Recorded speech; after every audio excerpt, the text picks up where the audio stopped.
Hello and welcome, my good friends. I am glad that you're here today. Today's going to be a good day. It's going to get better, but this is the beginning of the good, I think.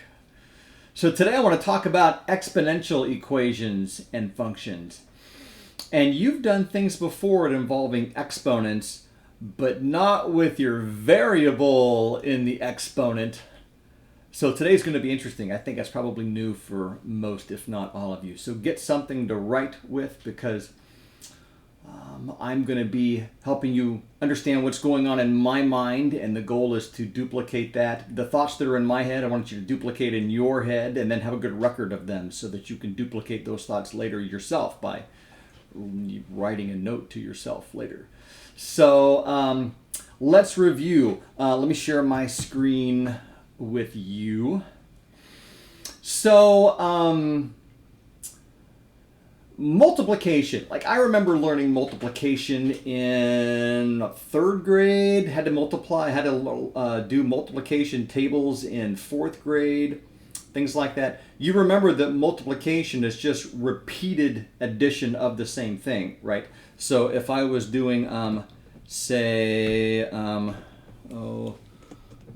let's see if I can get my pencil started up here. Say if I was doing something like, the pencil's not working. We'll see if we can get it. There we go. Oh my gosh. My life is so hard. I'm just kidding. I have a pretty good life. You do too if you think about it. If I did 2 times 3, that would be 6. What we're really doing is we're doing, hey, it's going to be a 2 plus a 2 plus a 2. So 3 groups of 2. Or you could say it's even like a 3 plus a 3. 2 groups of 3. Yeah, 6. So addition then, when you're repeatedly adding the same thing, it can be rewritten as multiplication. So multiplication is repeated addition. But what is repeated multiplication? So when did you do exponents? So when did you do something like instead of 3 times 3, when did you do like 3 squared? Like the superscript, right? And you know, hey, that's 9. I know what that is. When did you do that? Was that, I'm thinking maybe 6th grade for me, maybe. What was it for you? You probably should have done the same math that we're doing today about that time. But anyway, what do we call these things? What do you call the thing that's repeatedly multiplied? Because 3 squared means 3 times 3. 2 3s. What do you call the thing that is repeatedly multiplied? That's called the base. What do you call the number that tells you how many bases that you have?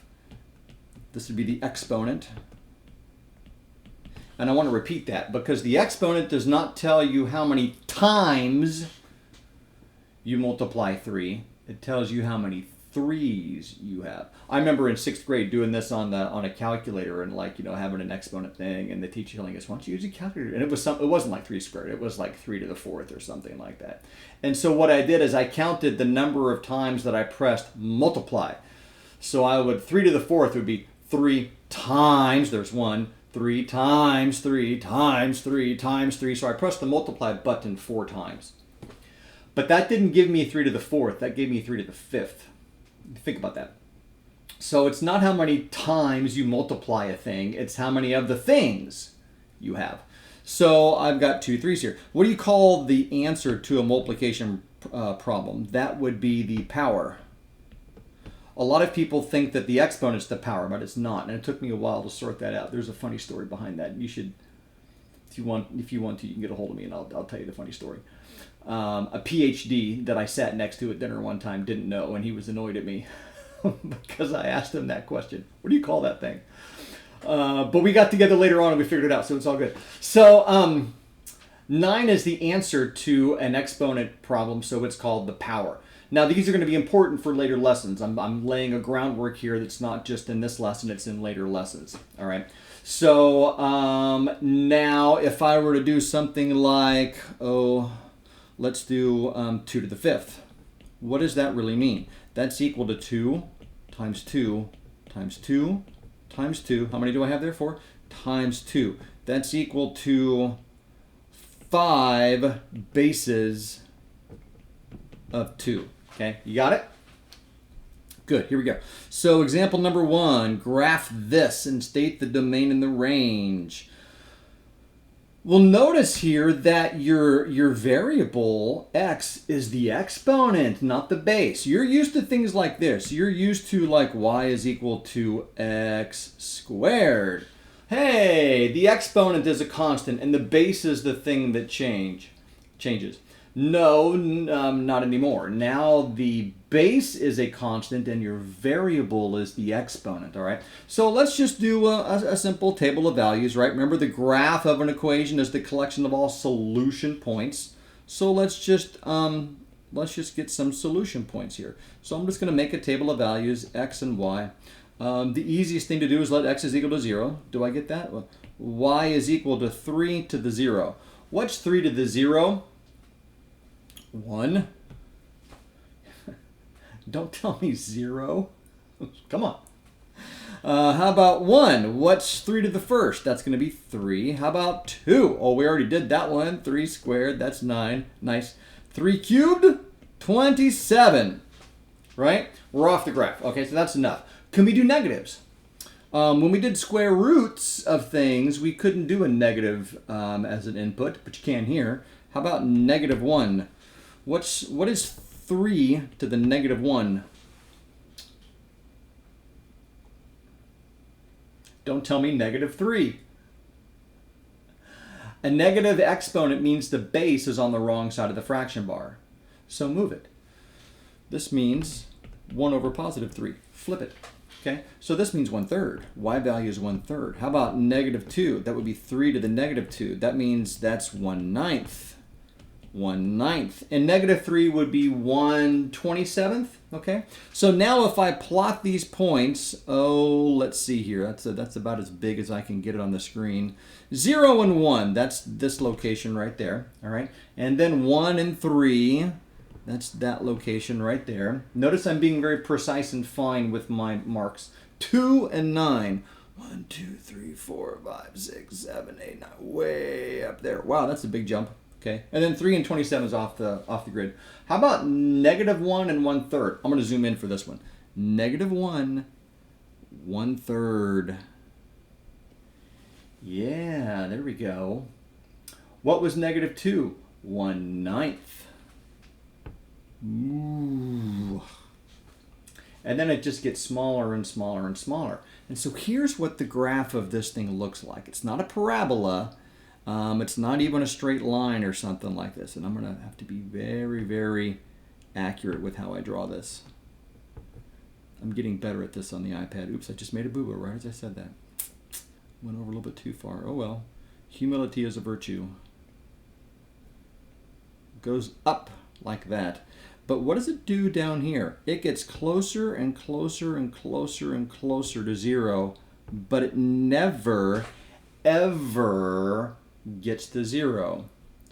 Why is that? Well, remember x's and y's here. Let me have a 0 here. What do I put on 3? 3 to the what is equal to 0? Don't tell me 0. We already said 3 to the 0 is 1. Don't tell me 3 to the negative 1. We already said that was 1/3. What exponent can you put on a positive base that gives you 0? Nothing. There is no exponent. This does not exist. Whoops. Yeah, there it does not exist. And it certainly never becomes negative. Negative 3. 3 to the what is equal to negative 3. Not negative 1. Yeah, no. There is no exponent you can put on a positive base that gives you a negative power. Now, you can certainly do this. You can take negative 2 to the positive 3, and that's equal to negative 8. Yes, but what about a positive 2 to something to give you a negative 8? Doesn't work. There is nothing there either. So this is all impossible stuff. So this does not work either. There is no negative y values, at least for this basic graph. Now look at the graph here.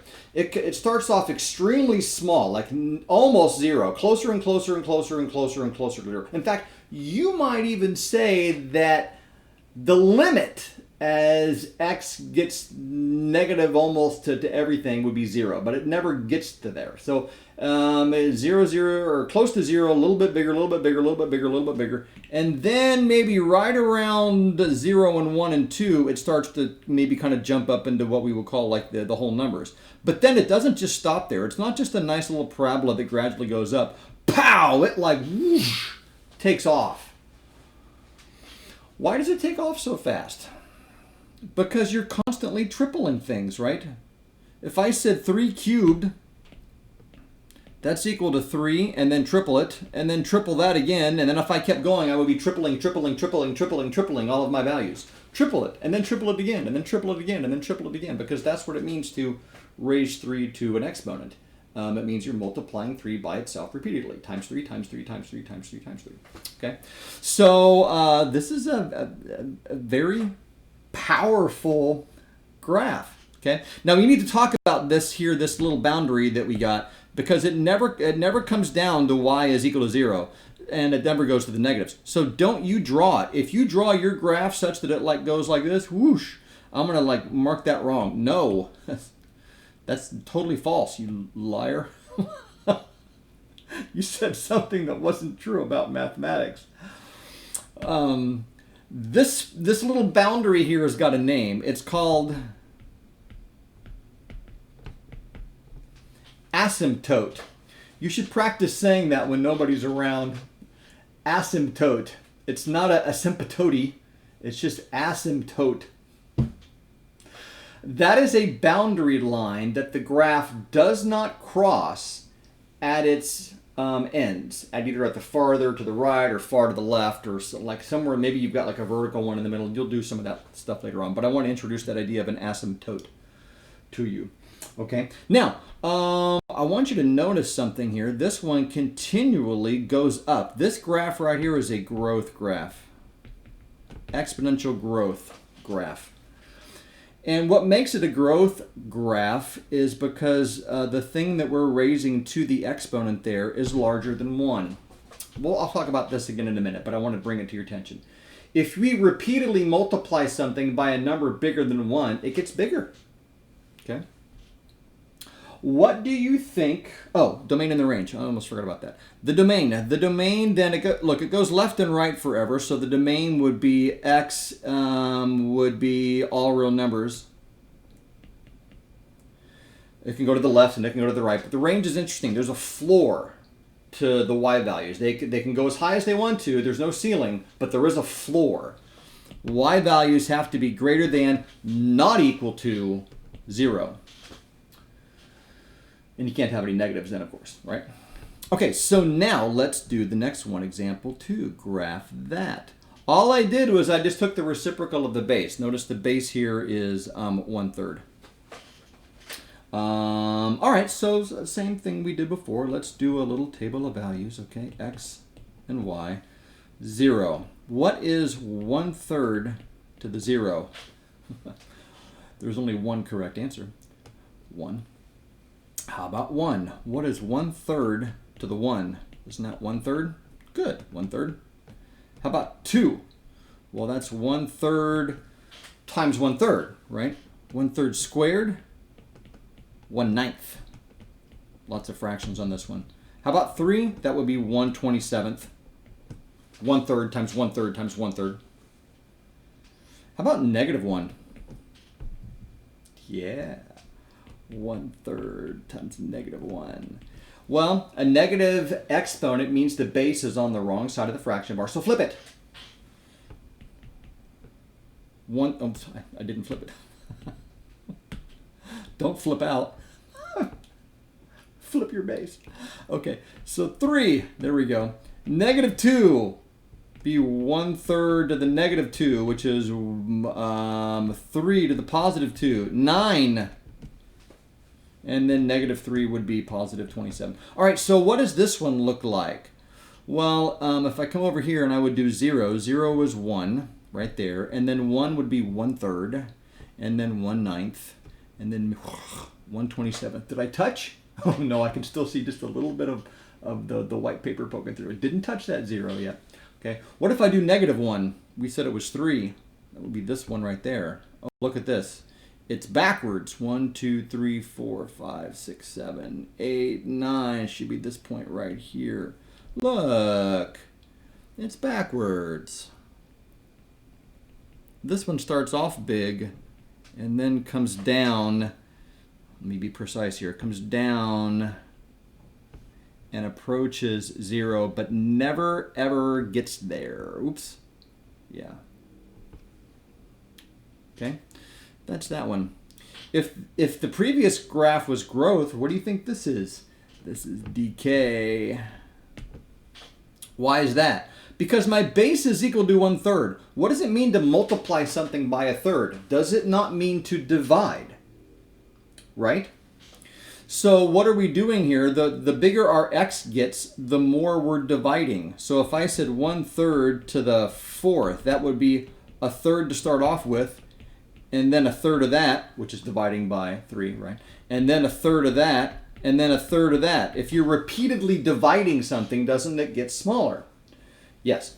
So that would be a decay. All right, so the domain and the range, the domain again, x would be like all real numbers, and then the range y greater than 0. Still can't go values 0 or less than that. So there's your two kind of basic exponential graphs. Now, when the base changes, some of the details change, like the base right here on this one was 3. If I had made it 4, it would have been a little maybe steeper. 5 or so forth would have been steeper. I can change the base. And if I make this base here smaller or bigger, like a half or a fourth or a tenth or something like that, that would have changed somewhat of the details, but the shapes would have been the same. Your base is never going to be negative, though. Your base always has to be a positive number. And so let's get into some of that. The basic exponential parent function, and then we'll get into some growth and decay models. The basic model, or the basic template would be this. It would be y is equal to a times your base to the x. Our a in the first two examples was 1. I did the easy thing. Notice here that I'm putting the base in parentheses. A lot of textbooks don't do this, and then it leads to confusion later on. So if my base is 5, I would put parentheses around that, and it would be to the x, and maybe my a value then would be 3. And so I would have an equation that would look like this, and that's very clear and understandable. The book sometimes will do it with a dot to represent multiply.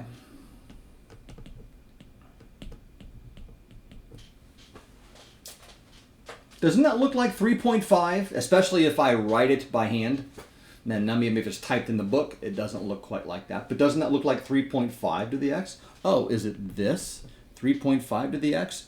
Or is it y is equal to 3 times then 5 to the x? The 5 is the base, not the 3. The 3 is just a constant multiplier out in front, right? So I'm going to always put my base in parentheses so that it's very clear and separated from the multiplier that's out front. I suggest that you do the same. All right, so let's talk now about what these things are. Obviously, your b is your base, and if your b is greater than 1, you have a growth relationship. If your b is less than 1, it can't ever be equal to 1. If your base is 1, you've got nothing going on, because 1 to any exponent is just the 1. Even 1 to the 0 is 1. But it's got to be greater than 0. So if it's a number less than 1 but still greater than 0, then you've got a decay graph. And then your a is your original value. Okay, so now let's look at some growth and decay models, because when we say model, what we mean is that it actually orders and describes and predicts the physical world behavior and things like that. So here's what a growth and decay model would look like. It would be y, which is the output, is equal to a times 1 plus r to the x. Now the base is going to be 1 plus something in this case. And so let's see here. A is your original amount. Amount, I think I spelled that wrong. Amount, 2 M's. R is the rate as a decimal,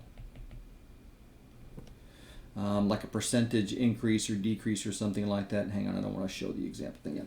And then a side note, it's positive R if it's growth, negative R if it's decay, or if it's an increase or if it's a decrease, or like if you buy a car and it loses value, or if you buy a house and it gains value or something like that. Let's see here. Y is the final amount. And then X is X is how many rate events. That's really awkward to say. But if you're talking about like, hey, I earned 15% extra per year, right? Then the X would be how many years. Maybe you're earning 15% a month. Well, then the X would be a month, how many months you're doing. So something like that. So whatever the rate is, whatever the unit of the rate is in, years, months, weeks, seconds, something like that, then the X is how many of those things that you've got. So let's now do an example. William buys a house for $87,000. And it's expected that the house will increase in value by 7.5% per year. Write an exponential model, that's the first question, and then predict the price of the house after 10 years. Okay, so let me go through here and let me just identify some of the pieces that we've got. The $87,000 is the original price, so that's going to be my A. A is equal to 87,000. It's expected the house will increase in value by 7.5% per year. That's my R. That's my rate of increase. R is 7.5%, and I would immediately write it as a decimal. What does percent mean? It means divided by 100. Per means divided by, cent means 100. So this is equal to 0.075. Not 0.75, that's 75%. Now, is it increasing or decreasing? Well, it's increasing, so this would be a positive thing, all right? And what else do I know? I know that in the end, my X is equal to 10 years, right? So here's the thing. It's increasing in value by 7.5% per year. Remember, that's the rate unit. And then so X is how many of those units that you've got. So let's see here. I'm going to set this up. My template is Y is equal to A times 1 plus R to the X. So to set it up, it's going to be Y is equal to 87,000 times 1 plus 0.075 to the X. Now when I'm just setting up a model, I don't put X in yet because it has to be true for all X values. So Y is equal to 87,000 times 1.075 to the X. So my base is 1.075. And by the way, this is called the growth factor. I should go ahead and say this here. 1 plus R is called the growth factor. Or if it's decaying, it's the decay factor. Okay, so what this means is every time I run the process with my X, I'm going to get 7.5% more than I had just started with. Now, it's not 7.5% of the original every time. It's add 7.5% to it and then do the process again with a larger beginning value. Does that make sense? Like if I were to double it and then double it and then double it again, it would go from like 1 to 2 and then 2 to 4 and then 4 to 8 and then 8 to 16. And so it uses the new value when you double it. So every time you double it, you would get like start with the new value rather than the beginning value.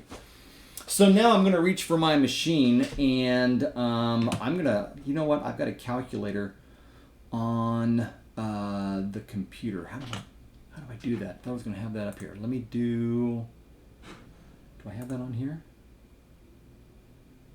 There it is. Look at that. I hope you guys can see this. This is going to be good. First time for everything. I was going to just pull out my machine because I got one like right here, but I thought you need to see how I do an exponent. Did it ever show up? Oh, it's showing up. Okay. Sorry about this.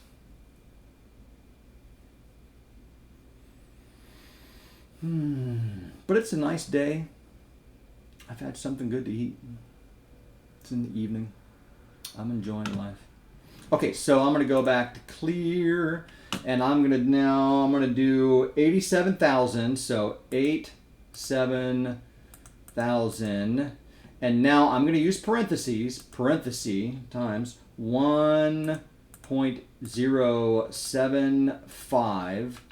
Close the parenthesis, and now I'm going to do my exponent. On a TI-80, 384, your exponent is this little chevron here, this upside down V. Raised to the, and notice mine's new enough that it actually does a superscript with a little box in there. Raised, oh, I need to do 10. I wasn't ready for calculations yet, so anyway, 10. There's my final answer. I'm a bit ahead of myself. Anyway, here we go. That should be what you get. Okay, I'm going to switch back over now to the iPad screen. This is my model right here. Okay, and then predict the price of the house after 10 years would be y is equal to 87,000, 1.075, and then to the 10th, which is what we just did. What's the final answer? Y is equal to $179,309.75. You must always give 2 decimal places when you give monetary values, at least in American money. I'm not sure about some other kinds of money. You have to give 2 decimal places. And you can't give more than 2 decimal places. Always and only 2. Believe me, the bank the bank wants it 75 cents. That's important. You don't believe me? Talk to a banker. They'll tell you, oh yeah, you're not getting away with an extra penny from us. We're not giving you more than a penny than we owe you. So it's got to be 2 decimal places. Wow, that's actually like almost $100,000 more. Really? Yeah. Dude, if you earn 7.5% per year growth on your house, you are making money. But you got to sell it in order to get it. And then you got to buy like another house with the money that you sold. And so like you got to move to a different market. Real estate's interesting. Real estate usually increases. Cars, on the other hand, don't. As soon as you buy your car, it goes down in value, usually. And sometimes real estate does too. Anyway, let's talk now about how to solve exponential equations, part 1. There's going to be a part 2, but the part 1 is the easy ones. Here's the basic principle. If I said 3 squared is equal to 3 to the x, wouldn't you say that x is 2? Right? So the strategy is to write both sides of the equation in terms of the same base.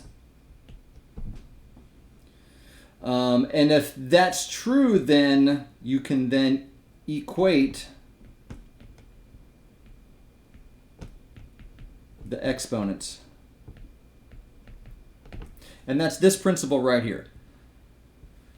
If I take a base to the m, and it's equal to the same base to the nth, then what must be true?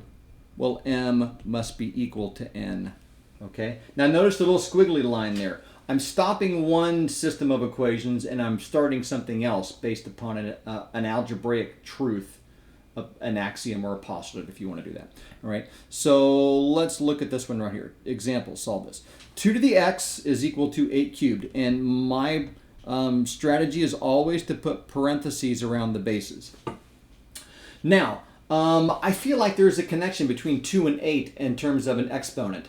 Can I write 2 in terms of an exponent on 8, or can I write 8 in terms of an exponent on 2. You always want to write the larger one in terms of the smaller one. So I will leave the 2 alone. 2 to the x is equal to something cubed. And I'm not going to replace 8 with an exponent on 2. 2 to the what? If you said 2 cubed, you're right.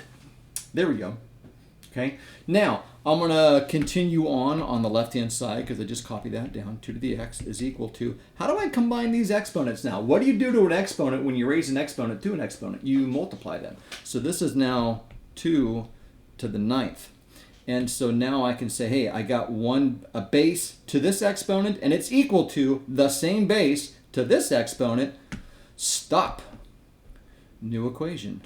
X is equal to 9, and I'm done with that one. Okay. If you wanted to try that, you could run it, see what you get. Take 8 cubed, see what that number is, and then take 2 to the 9th and see what that number is. I bet you $1 it's the same thing. All right. So now, next one. Oh, this one's a little more complicated. Okay, so I'm going to put parentheses around the bases. This whole thing here is a base. That's the exponent, 2x minus 1. Okay. So now, write the larger number as an exponent on the smaller base. So on the right-hand side now, it's going to be 3 to the 6x.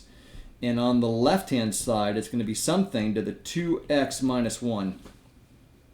How do I write 9 as a power of 3?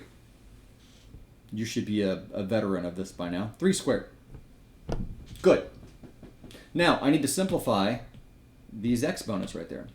So this becomes now 3 to the, don't I multiply this in? Now it's 2, whoops, it's 2 times this group. So this is now going to be 4x minus 2 is equal to 3 to the 6x. Okay, have I equated the bases? Yes. Stop. New equation, 4x minus 2 is equal to 6x. I say stop new equation because there really isn't an algebraic transformation that makes this equation right here equal to that equation in terms of like transforming it. Like what do? Divide everything through by 3? It doesn't work that way. The exponents don't work that way. How do I drop the bases? It's a stopping of one train of thought and saying we are justified now in simplifying it to another train of thought. So it's a change. There isn't really a shift from that row to the next row. It's a stopping and a new thing. All right, so now I can finish this. So let's see here. If I subtract 4x from the left minus 4x cancels, negative 2 is equal to 2x. And so it looks like if I divide by negative 2, x is equal to negative 1. Nice. Am I allowed to have x is equal to negative 1? Yeah. And if you wanted to, you can plug it into the right-hand side. Do 3 to the negative 6, okay? And then do 9 to the, on your calculator, do 9 to the negative 3. See what you get. Same thing. That's good. There'll be other ways to do it when you can't do equivalent bases. Like what if you can't? What if I had something like 3 to the x is equal to 10? Oh no. It's almost 9, but it's not. It's a little more than that. We don't know how to solve that one yet. But you will. It's coming. It's good stuff. Okay, example 5, modeling. Modeling is when, again, you're able to write a mathematical model that will describe or predict something that goes on in the physical world. The mathematical model we're going to use, again, is this. It's y is equal to a times b to the x. Okay, where my x is my input, my y is my output there. And a is the original value, b is the base. So here's an example with bacteria cells. Kristen starts an experiment with 7,500 bacteria cells. After 4 hours, there were 23,000 cells because bacteria multiply. Write an exponential function, that's this right here, it's got to be in that form, that can be used to model the number of bacteria after X hours if the number of bacteria changes at the same rate. And that's an assumption, but it's kind of a safe one at this point. So here's what we've got. You need 2 points, just like if you were doing slope. You need an x value and a y value that go together. What's our first x, y value that goes together? Starts, okay? And x is the number of hours. So what time is it when you start? 0. And how many bacteria cells does she start with? 7,500. So there's your first point. right? You're starting at time is equal to 0 with 7,500 cells. I don't know who counted them. That would be a full-time job. I'm sorry, I'm having too much fun with this. After 4 hours, so time is 4, 23,000 cells. I wish the money in my wallet did that after 4 hours. So here's what I need to do. I'll start at the very beginning. So we've got y is equal to a times b to the x. I don't know what a or b are at this point, but I'm always going to start with my original value, all right? So the y value is 7,500, and it's equal to the unknown beginning value, a, times the unknown base to 0, right? Because isn't that the starting time? And what, pray, is b to the 0? Isn't that just 1? So don't I automatically see right away that a is 7,500, right? See, I told you that was going to work out later on, and there we go. You don't, if you want to do the math, that's fine. When you put 0 in as an exponent, it means your base kind of disappears, and all you have left is the y value of 7,500. That's your a. So I'm going to do the next level. The next level says put a in and use the other x and y values. So y then is equal to 7,500, because I know that that's a, times b to the x. But now I'm going to use this point. So 23,000 is equal to 7,500 times the unknown base to the 4th, because x is 4. Okay? Now, you should be able to solve this using your algebra skills. I'm going to divide both sides by 7,500 first. I'm not going to do the 4th root first. I'm going to divide by 7,500. 7,500. Okay? This cancels. And so then I get b to the 4th is equal to, what do you get? 23,000 divided by 7,500. Oh, golly. All right, it's time to talk about this. 3.0667. My standard for decimals is not 2 decimal places. My standard for decimals is 4. That goes back to old-time log and trig tables, which are to 4 decimals. It also has a relationship to AP Calculus. And when you do AP Calculus and you're supposed to do decimals, you have to go to 3. And so if I train you now to do 4 as your computational standard, when you get down to doing the AP test and you only have room to write 3, it will naturally take care of itself there, because you'll be able to reduce it then at that point. Except for money. Money's always 2, but this one's just kind of a generic thing. All right, so what I want to do now is I want to take the 4th root of the left and take the 4th root of the right. And there's 2 ways that you can do that on your calculator. The easiest way is really to do it as an exponent. How do I do this as an exponent, as a 4th root to the 1/4?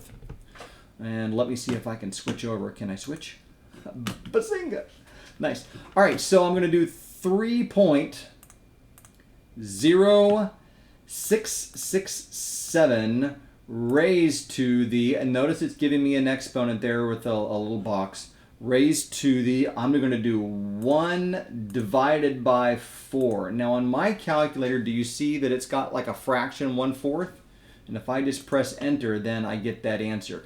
If you have an older one, you might have to do this. You might have to go 3.0667 raised to, and then do parentheses, 1 divided by 4.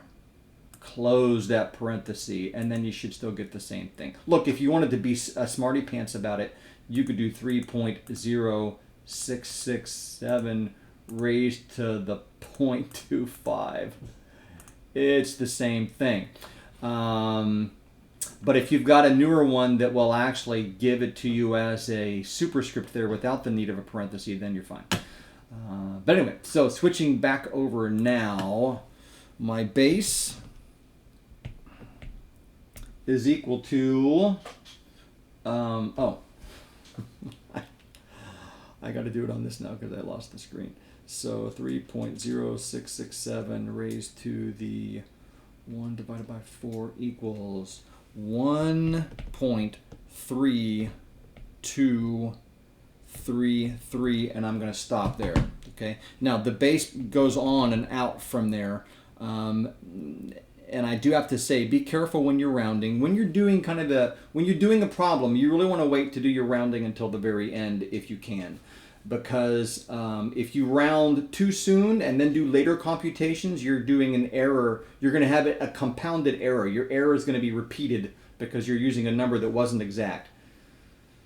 So save your rounding until the end. But in this case, I have to write the exponential function. So now I've got my a and I've got my b. So here we go. Y is equal to the a, 7,500, times the base, 1.3233 to the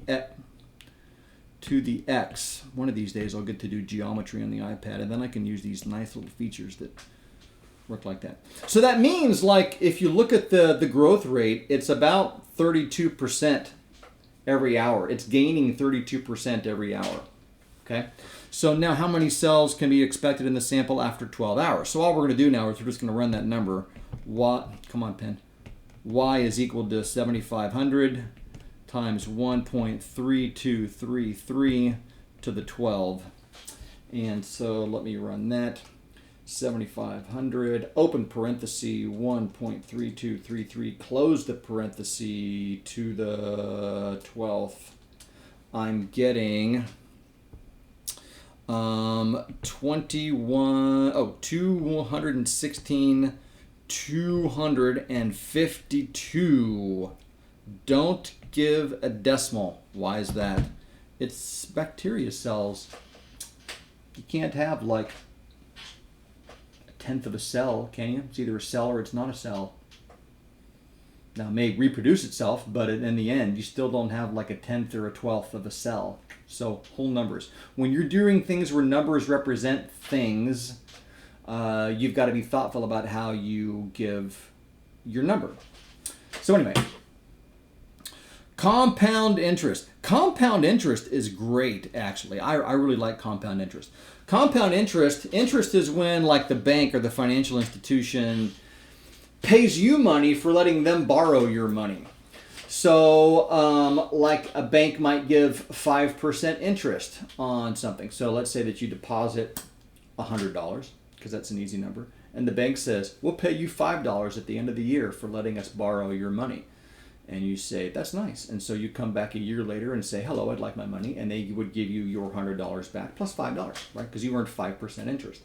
Now you may be thinking, why do I need to loan the bank my money? Isn't it the other way around? Don't people get loans from banks? Yes. Where do you think the banks get the money to loan? You put your money in the bank, they pay you a little bit of interest. They take your money and they loan it to other people and charge them more interest. And then when the people pay them back, they take a cut and then pay you. So that's how a bank works. All right, so compound interest, though, is a little bit different. You don't have to wait the entire year before you put the money back in. Because, see, at the end of the year, you could have told the bank, no, thank you. Take my $105 and do it again. And then they would pay you 5% on your $105. See? So it's like the problem we were discussing earlier about repeatedly doubling something when you're using the new value to double every time. That's what compound interest does. You don't take the money and leave the bank. You say put it back in there and keep the process going. And so compound interest means more than once a year they're going to pay you the interest.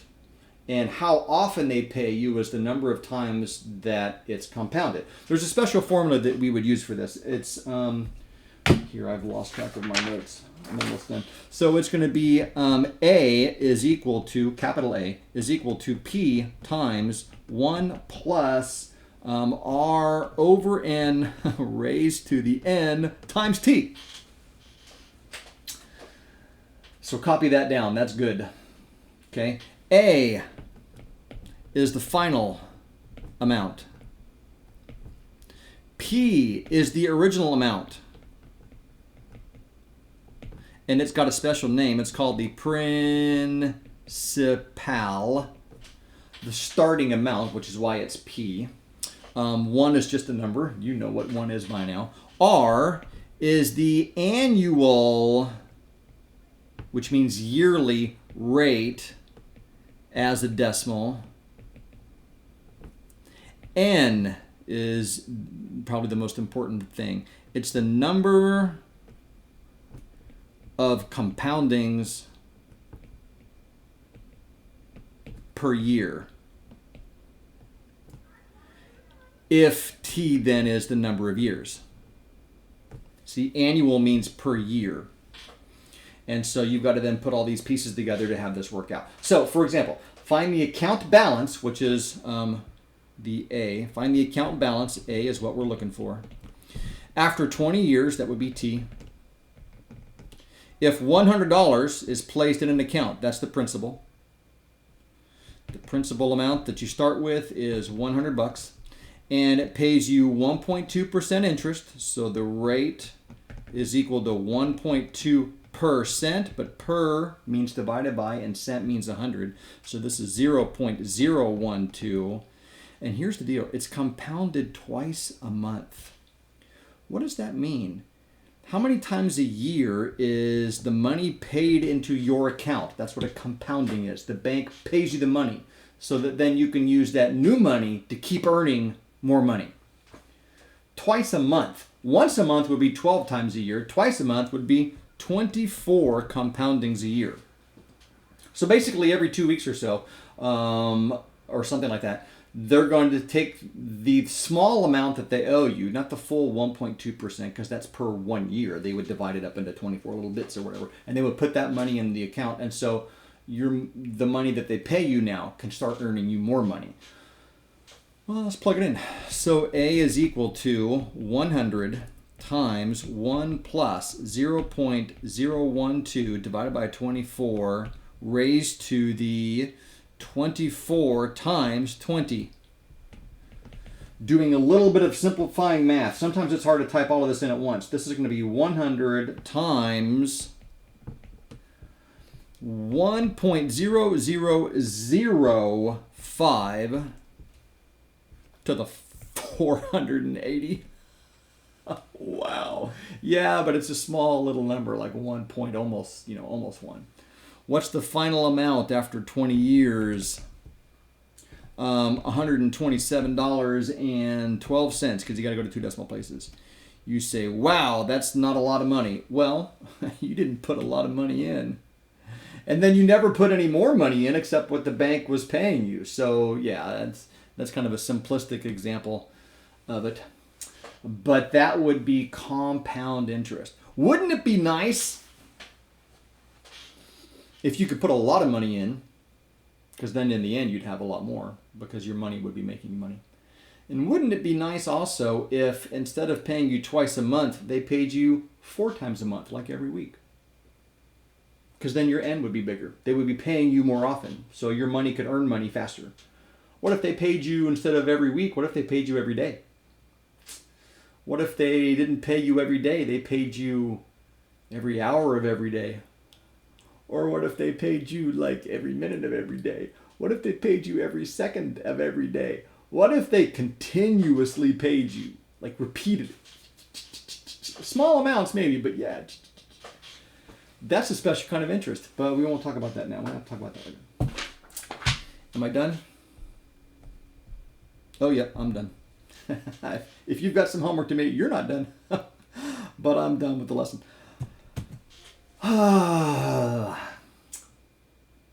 This is good stuff. And we're just beginning. Wait till we get to talk about logarithms. Logarithms are fantastic. They gave me stomach aches when I was in high school. That's because I didn't understand them. You know how good it is when something's hard, but yet you can do it? You know that feeling that's like, oh man, this is great. Or when it's hard and you can't do it. And then after a while, because of your work at it, then you can do it. Like, wow, this is really great. I like this. Before I was like, at the mercy. The mathematics was the master, and then I was kind of like the servant. But now I'm the master, and the mathematics does what I want it to do, and I'm in charge, and I have control now over this. This is like, yeah. But part of human nature is the desire to be in control of the environment. We want to be in charge of our thing. You ever see a little kid with a light switch? On and off and on and off and on and off and on and off and on and off. Why is that? Because he's trying to irritate you? No, he's just he's got great joy over being able to control the light in the room. It's like fantastic. I am a fully actualized human now by able to light on and off and on and off and on and off and on and off. Anyway, mathematics is good. It's valuable for everybody to study, even if you're never going to use it in your job. But, if you go into finance, you'll use this, right? And you can, have fun explaining it to other people. Maybe you get just as excited about it as I do. But anyway, I hope you had a good day, and I hope you learned something. I'll talk to you later. Bye-bye.